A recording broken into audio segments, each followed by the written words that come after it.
Will the Senate please come to order? Madam Clerk, please call the roll. Senator Awa. Here. Senator Chang.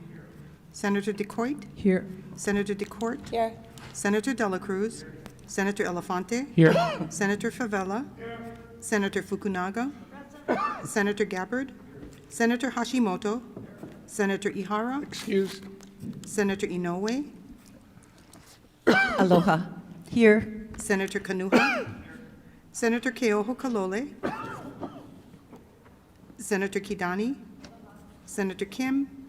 Senator Lamasao. Here. Senator Lee. Senator McKelvey. Senator Moriwaki. Senator Rhodes. Senator Richards. Here. Senator San Buenaventura. Senator Wakai. Mr. President. Present. 24 present, 1 excused. Thank you. The chair has read the journal of the preceding day and approves the same. Are there any introductions this morning? Senator Lee. Thank you, Mr. President. Joining us today up here in the gallery, we're fortunate to have students and staff from Alama Honua Public Charter School in Waimanalo. They're here today to advocate for after-school enrichment, which for myself, I probably should have had a little more of growing up. But with us are 6 students: Zoe Bozina, please stand when I call your name, Miley Brown, Zoe Rickfers, Nora J. Smith, Kaya Clemens, and Keolu Poepule. And then with them are Kumu Denise Espana and Kumu Tara Hasi. Can we please welcome them to the Senate?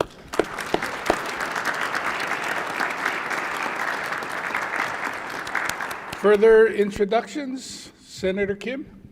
Thank you, Mr. President. Mr. President, I'm honored to be the first speaker introducing our guest today on the floor. Born in San Bernardino, California, Laura Beeman, or Coach B, as many of us call her, began her coaching career as an assistant coach at the University of Redlands before moving on to become an assistant coach, then the head coach at Mount San Antonio College in Walnut Creek, California. Coach B led the program to 4 CCCAA titles, 10 South Coast Conference titles, and was inducted into the Mount San Antonio Hall of Fame in 2026. Coach B continued her coaching ascension as an assistant coach for the Los Angeles Sparks of the WNBA and an assistant coach at USC before becoming the head coach for our University of Hawaii Rainbow Wahine basketball team in 2012. Coach B led the Rainbow Wahines to 3 Big West Conference regular season titles, 3 Big West tournament championships, and 4 WNIT appearances, 3 NCAA tournament appearances, and 4 Big West Coach of the Year awards. Coach B has an overall record of the University of Hawaii with 244 wins, and who cares about the losses, right? On a personal note, Mr. President, while I've watched and followed Coach B since she became our head coach at the University of Hawaii, I've never really had the opportunity to get to know her until about a year or so ago when she reached out to me and we had a nice long meeting in my office. She impressed me, and as many of you know, I'm not easily impressed, right? With her enthusiasm and her passion about her coaching, her team, and the University of Hawaii. She enlightened me about the details and nuances of NIL, the name, image, and likeness, and because of that, the Senate and the House, we held a joint info briefing on NIL to educate all of the legislators. I had her be the lead speaker at this info briefing. She gave us an overview of NIL, and she did an exceptional job, and is definitely athletic director material in my book. With that, I now cede the floor to Senator from Manoa. Senator Fukunaga. Thank you, Mr. President. Originally established in 2006 for young men, the Youth Impact Program was founded by Ricky Ellison, a 10-year NFL veteran and 3-time Super Bowl champion, a preventative program that seeks to make changes in at-risk middle school young men. The free 10-day program provides 60-plus hours of classroom time and 20 hours of football fitness training and mentoring. Participants are also provided 2 meals a day and transportation to the university. In 2017, the University of Hawaii began its first Youth Impact Program for young men through the football program. Understanding the importance and influence her platform and program has with the youth of Hawaii, in 2022, which was the 50th anniversary of Title IX, Coach B established the nation's first Youth Impact Program for young women. She broadened the program's curricula to be relevant and meaningful to young women and provided a safe environment to develop leadership skills and a sense of individual self-worth. She also built a culture centered on growth, accountability, and aloha. Many thanks to you for an unforgettable legacy, Coach B. I now yield the floor to the Senator from Hawaii Kai. Senator Chang. Thank you, Mr. President. While her coaching credentials are peerless, Coach B has the rare combination of personal integrity, intelligence, and compassion that allows her to embody the essence of this olelo no'eau, or traditional Hawaiian proverb, ku'ia kahele aka na'au ha'aha'a, diligently walks the humble-hearted. The kauna, or concealed or hidden reference of this meaning, expresses the belief that one who is humble has deep empathy and kindness for others and treads with humility and caring in their daily lives interactions with others. Coach B challenges her players with a mantra that they must trust the process, trust their teammates and coaches, and most importantly, trust themselves.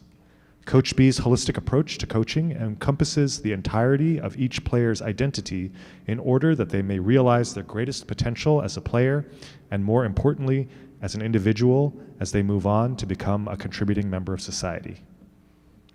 Thank you for this opportunity, and let's all recognize Coach B's great work with a warm round of applause. Thank you.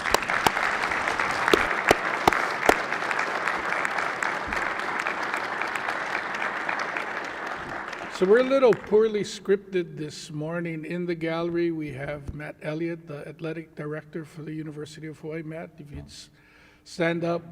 Another person I'd like to recognize by name is Ryan Tanaka. Among the many things he does, he has Roundtable Pizza, Giovanni Pastrami, and started with Coach Timmy Chang on what was referred to as the Brotherhood Grinds, or how do we feed the student athletes at the University of Hawaii when they're not in season. And both Coach Chang and Ryan realized that all of the sports need to be supported, and not just football. So there's the sisterhood grinds as well. But Ryan, would you please stand?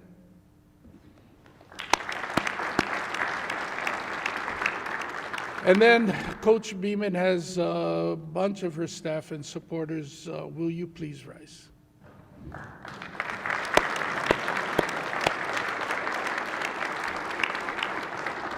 And I just briefly wanted to say two things. One, I think it was 3 years ago, I read where the University of Hawaii Wahine basketball program suffered their third and fourth season-ending injury to key players while on the road. That Thursday, I went with several of my colleagues to watch the Wahines play, and they got slaughtered. It was the worst game that they played, not only that year, but maybe perhaps in all of Coach Beeman's career. And what I was fascinated by is that she was calm the whole time on the sidelines.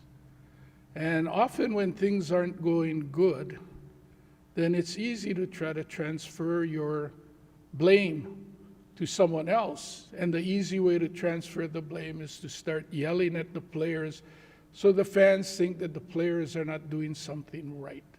And it certainly wasn't the coach's fault, because that's why she's screaming like a maniac on the sideline at her players. But that isn't what happened. And I sent her a text that night to say that was really tough. Better luck for the rest of the season. And her response was, we just need to get the chemistry right, and this is going to work. And they went on an incredible win streak after that loss. wound up winning the Big West tournament, and went to the NCAA after losing 4 key players to season-ending injuries that year. Their opening game in the NCAAs were against eventual national champions LSU with Angel Reese on that team. And the University of Hawaii Wahine held the LSU team to their lowest point total in the 6 games they played to win the NCAA championships. And more famously, they played LSU closer than national runner-up Iowa, who featured Caitlin Clark that year. And in seeing how she handled the adversity and how she got her team to respond, made a lasting impression on me. And if you Google her up, they don't list her family. So you gotta hit Laura Beeman family. But her mom and dad, the father is a retired pharmacist now. But the search says that they recall 15 to 17 hours a day, and oftentimes giving customers the medication for free if their insurance didn't cover it, and serving the community. Her mother worked with mastectomy patients and prosthetics and how to help coach the mental health. And when I first got to talk to her, she told me in 1992, just as she's starting on her coaching career, probably taking graduate studies, her family vacationed on Kauai. Unfortunately, within the window of the vacation was the date September 11th, when Hurricane Iniki devastated Kauai. And she and her family went to Kauai Community College's disaster center. Her father was helping with prescription drugs and other things. Her mother, her 3 siblings, and herself were helping parents and watching children and doing all they could to help us recover. And so it's no surprise to see what kind of individual she is, seeing the family that she was raised in, the values that are there. And as great a coach as she is, I have attended several functions with her team where, the life lessons and the message that she has delivered to them are going to be, something that will last with those young ladies for the rest of their life. And I don't have my quote in front of me, but I think it was Bloom that said, "It is not what you leave behind, but it's what you leave in somebody when you're gone." And you have certainly left a lot in the hearts of all of your players and for our community, so thank you. We're going to be done quick, and we'll adjourn. We'll come congratulate you and take some pictures. So, Madam Clerk. Governor's message number 806 withdraws a nomination to the Hawaii Teacher Standards Board. File. Beginning on page 2, Standing Committee Report numbers 3460 to 3505 for one-day notice. So ordered. On page 15, Standing Committee Report number 3506 and 3507 for adoption. Senator Wakai. Mr. President, I move for the adoption of Standing Committee Reports numbers 3506 and 3507. Senator DeCourt. Mr. President, I second the motion. It's been moved and seconded. Is there any discussion, any objections? If not, the motion is carried.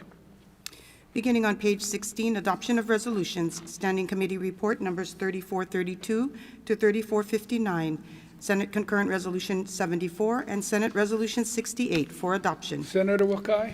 Mr. President, I move for the adoption of said Standing Committee Reports and resolutions. Senator DeCourt. Mr. President, I second the motion. It's been moved and seconded. Is there any discussion? Any objections? If not, the motion is carried. Said committee reports and resolutions have been adopted. Referrals and re-referrals. Referrals and re-referrals are made in accordance with any supplemental orders of the day that may be filed later today. No further business, Mr. President. Are there any announcements today? Senator Dela Cruz first. Thank you, Senator Mr. President. I rise to request a waiver of the public notice requirement pursuant to Senate Rule 21 to hold a hearing on House Bill 2547 HD1. Your committee is requesting this waiver to meet the second decking deadline. The waiver is granted. Senator De La Cruz. Thank you. Your Committee on Ways and Means will hold a public hearing on House Bill 2547 HD1 on Thursday, April 9 at 10:31 in Conference Room 211. The notice was filed in the clerk's office this morning. And please continue, Senator De La Cruz. I also rise to request a waiver of the public notice requirement pursuant to Senate Rule 21 to hold a decision-making meeting on House Bill 1718 SD1. Your committee is requesting this waiver to meet the second deadline. The waiver is granted. Senator De La Cruz. Thank you. Your Committee on Ways and Means will hold a decision-making meeting on House Bill 1718 on Thursday, April 9, 10:55 in Conference Room 211. The notice was filed in the clerk's office this morning. Thank you. Senator Kidani, further announcements? Thank you, Mr. President. May I be permitted late introduction? Please proceed. Colleagues, this morning I'm very honored to introduce to you our Senate Majority Communications Director, Cheryl Turbeville, who delivered this morning's moment of contemplation. Please stand, Cheryl.